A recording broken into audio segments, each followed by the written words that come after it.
ते डोस्याचं पीठ आपल्याला तव्यावरती घ्यायचं आहे.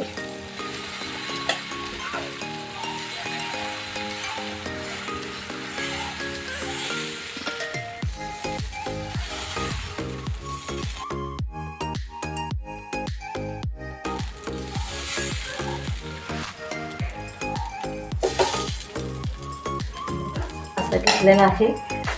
डोसा आपला शिजतच आहे.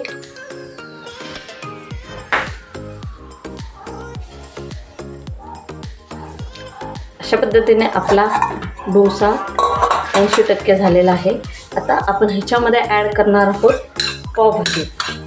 तर आजचा डोसा आहे पावभाजी मसाला डोसा. तर इथे माझ्याकडे पावभाजी आहे. पावभाजी आपल्याला अशी डोस्यावरती घालायची.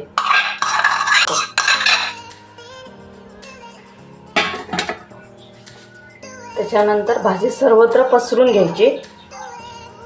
असा कांदा,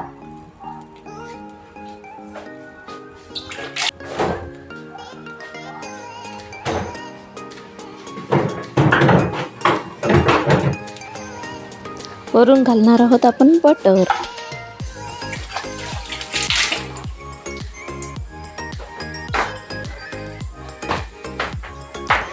आपल्याला आता झाकण लावून एक वाफ काढून घ्यायची आहे. इथे वाफ मी काढून घेतलेली आहे. अशा पद्धतीने आपला पावभाजी मसाला डोसा तयार आहे. Please like, share and subscribe जरूर करा जयाज किचनला.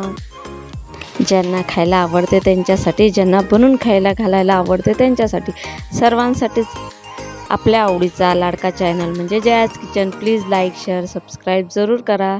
धन्यवाद.